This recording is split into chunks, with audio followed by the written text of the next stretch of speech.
pope ফ্ৰান্সিছৰ হঠাৎ অকাল মৃত্যুত আমি সকলোৱে মানে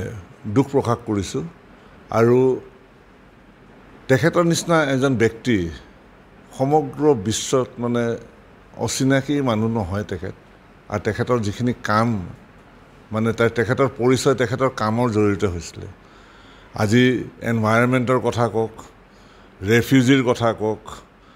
পিছৰ কথা কওক বিভিন্ন জাতি ধৰ্মৰ মানুহখিনিক লৈ একেলগে অনাৰ কথা কওক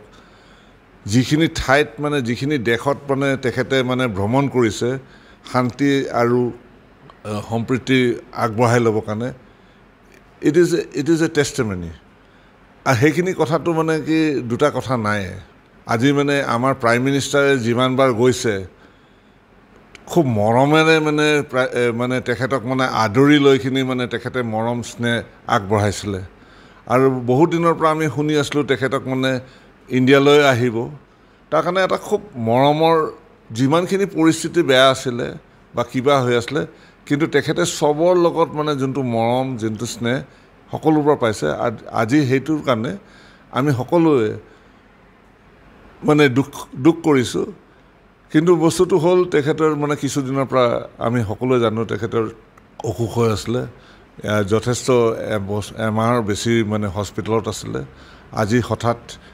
আৰু আজি কালি আছিলে ইষ্টাৰ হ'ল মানে চাৰ্চৰ মানে আটাইতকৈ ডাঙৰ পৰৱ চাব গ'লে খ্ৰীষ্টমাছতকৈ ডাঙৰ because it is talks about the resurrection of Christ আৰু আজি হ'ল মানে ইষ্টাৰ মানডে মানে after the resurrection of Christ so' it is a very auspicious day in the Christian calendar খ্ৰীষ্টান জগতত মানে আটাইতকৈ মানে শুভ দিন বুলি আমি কওঁ আৰু আজিৰ দিনটো তেখেতে মানে স্বৰ্গৰ প্ৰাপ্তত যেতিয়া গৈছে আমি খুব